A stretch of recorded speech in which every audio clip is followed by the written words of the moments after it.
What is going on, my friend? It is Danny here from projectmaniverse.com, real world technical project management for beginners. And in this video, I'm going to talk about fixed price versus time and material contracts. I'll explain what they are. I'll tell you why you should care about these contracts as a technical project manager. And then I will share my opinion on which one I think is better, the fixed price or the time and materials. So let's jump into the video. First of all, what are these contracts? Well, first of all, in a broad sense, let me give you the high level definition. A fixed price contract is basically just that. You agree with your vendor what the scope of the work is going to be. You agree what they're on the hook for delivering. You agree when they need to deliver it by. You'll define some key milestones they have to hit, and then you'll agree, negotiate a price. You'll sign the contracts, and that is your contract for that piece of work. So you've got comfort that you know how much the whole thing is going to cost. That's your fixed price contract. Time and materials is more a bit like a pay-as-you-go contract. You still agree the work up front, most of it, so you have a general idea of what's going on.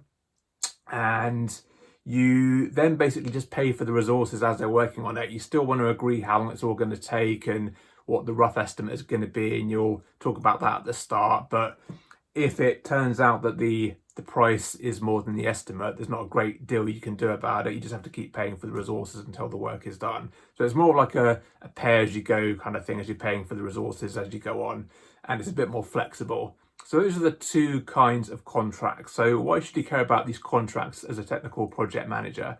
Well, it might be the case that you need help with one of your projects. So let's say you want to change a system or deliver a brand new system. You might need to use a supplier for that, a vendor supplier. And you might go out and get different quotes from different people, make negotiations, but ultimately you'll pick a vendor to support you with your project, be it creating something from scratch or changing something for you, or even if you're going to do the work yourself or your team is going to do it internally and it's on a vendor supported application, you might still need their support for some of that. So you might need to negotiate a contract for that as well.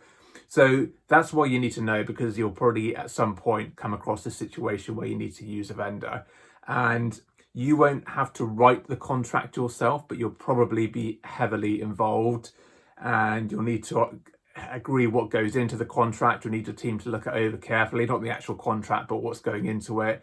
You'll need to think about the timelines and the milestones and get all that agreed and negotiated as well. So you'll probably be heavily involved as a project manager if you have a good level of background about what's being done and you've got your team together. As I say, you won't need to write the contract yourself. You'll have your sourcing team and your legal team to go over all that, but you'll need to be heavily involved. So that's the background. So it does pay to know about these contracts and have a bit of insight as to what the real world actually means when it comes to working and producing one of them and working with suppliers and vendors. So that's what you should care. So let's move on to my opinion about which one is better. So in my opinion, I think that the time and materials contract is actually better. And that's just my opinion based on the experiences I've had with suppliers and contracts. And I'll tell you why. So let's talk about the fixed price first of all. So the fixed price, superficially, you think that's the project manager's ideal contract, because you plan it all up front, you know what the timelines are, you know what the scope is, you know what the cost is going to be, you can budget for it. You think it's less risk, there's going to be no surprises. Project managers don't like surprises. So you think on the surface that is the ideal contract. But in my experience, it's not as nice as that, because for several reasons. Number one, you've got to be very careful with the wording in the contract, and sometimes you can get in dispute with the vendor in terms of what something meant in the contract and if they're actually doing it or if they're actually delivering on that promise or that section of the contract.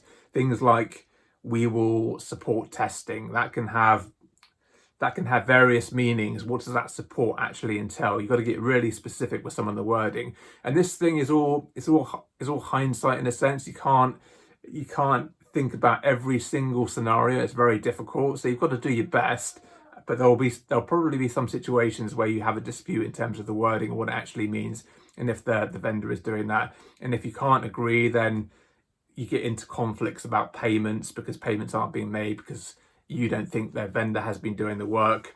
So that can be a bit tricky. So that's the first reason I'm not too keen on them. The second reason, it's on a similar vein. It's that you have to be very, very careful and clear with your requirements in the contract, or not so much in the contract, but if let's take an example where your vendor is going to deliver a brand new product for you, but they're going to work with you to build up the requirements and do the design document and then build it for you. So if that's the case, as you're doing the requirements, you need to be very careful that those requirements are very clear, because ultimately they'll hand back that requirements document to you as a business and you will have to approve it and sign it off. Same goes for the design document.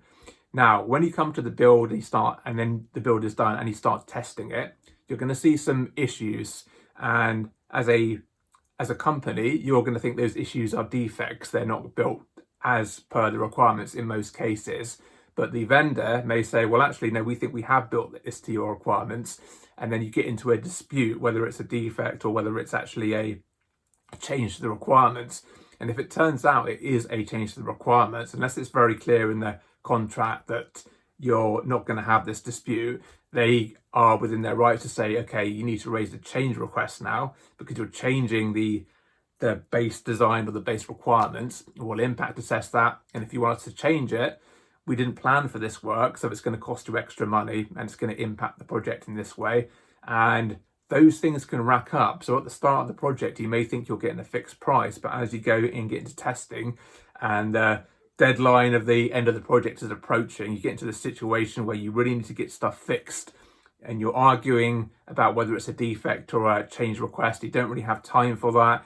And you may have to make compromises on your end because you just have to get it done and fold to the vendor, or sometimes you're just in an impasse and you can't agree. It gets very tricky and it gets very difficult. So if it turns out that you have to raise a CR and do a change request, those can rack up. So as I say, the cost will increase. So you think you're getting the product for one price, one fixed price, but it actually turns out with all the change requests, the cost is actually more than you thought it was going to be. So yeah, that's not great. One benefit I forgot to mention before I go into the next con of the fixed price contract, because obviously it does have benefits. You've got all the scope nailed and the milestones, and you can be a bit more aggressive with pushing the vendors to hit those milestones in the fixed price contract, because you can say, well, if you don't deliver this thing, don't do the build by this date, then, you know, we don't have to pay you all the money, or we don't have to pay you at all, or withhold payment. So you have leverage in that sense. But yeah, it's tricky. And when you have these disputes about contract wording or requirements or design, and if it's a defect or CR, it can sour the relationship between your company and the vendor. And that's not good. You don't want to be in a situation, especially at the crucial stages of the project, where there's conflicts and the relationship is not very good anymore, because it usually starts out well because you're working well together to get the requirements and all the design, and there's no problems at that point. But when it comes to the crunch and you start arguing back and forth, especially if you've already built up a really good relationship with them and you're kind of treating them as part of the team, then suddenly you have these conflicts and they're getting escalated to senior management, and you kind of see their point, but you have to hold your line because you work for your company and you have to do what's right for your company. It can be uncomfortable, and I think that damage to the relationship is not a good thing. So on the time and materials front, you don't really have those problems, although the time and materials contract is by nature a bit more risky because you don't have it concrete or written in blood how much it's going to cost. Anything could happen. They could turn around and say, well, it's taking more resource than we thought. We need to charge more. We need to put more resource on it. So cost could be more than the initial estimate. But I find if it's a reputable company, there's no reason for them to try and pull a fast one and do that for no reason and just try and get more money out of you. Especially if you're a big company and they're a well-known supplier, there's not really much benefit to them doing that. It's better to do a good job and get the positive feedback and the name of the company on their books, and then the advocacy behind their company.